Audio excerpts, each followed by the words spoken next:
mar KWS.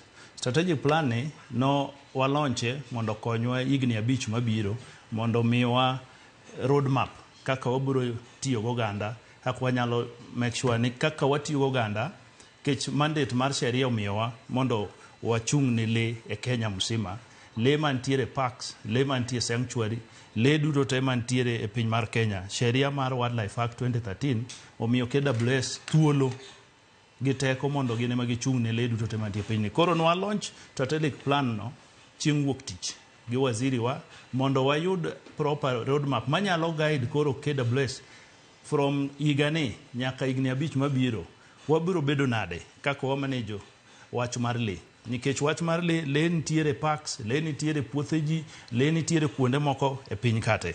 Koro strategic plan ni wakete mondo wabed gi kaka wanyalo kelo puonj ne oganda, kaka oganda nyalo bedo gi le, kaka oganda nyalo yudo ohala e wach mar le, kaka oganda nyalo make sure ni kaka gibedo gi le nyalo konyo gi nade.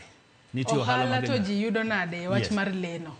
Ohala wach mar le nitiere kuonde moko ma le nitiere ma maybe nitiere puothe ji. Sani wildlife economy nyalo timore ka apply for a permit.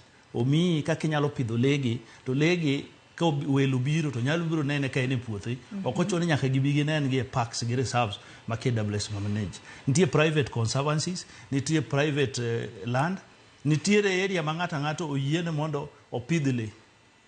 To legi kikwayo permit timiyi. Koro in that process inyalo bedo gi thuolo ma ka welo biro tiyudo otonglo moro matin e kuom welo molimi onogono. Legi bende plan ma wan go strategic plan ni to inyalo tim kod gi ohala nade. So with the time waburo establish regulations maburo guide kaka ng'ato nyalo pidho le to ohala mane minya yudo gi legi. So strategic plan no en mana roadmap mondo guide wani to wadhi wuotho e wach mar bedo oro rito le nango. To nitiere be sheria ma strategic plan no biro konyowa nikech ndalo moko be yudo ni ng'ato nyalo bedo gi interest mar le, jomoko chamo le, moko timore kaka yanga e wach mar sheria. Koro strategic plan biro nyisowa ni to ka ng'ato timo makosa ni onego be ni uloso weche nango mondo kik jopiny odhi as far as ni koro ng'ato instead mondo ti gi le ni kaka dwarore to tiyo kode gi sheria mopogore. Nikech kinde mang'eny wajaneno kata ka le oketho kata puoth ng'ato tiwinjo ka inego moko to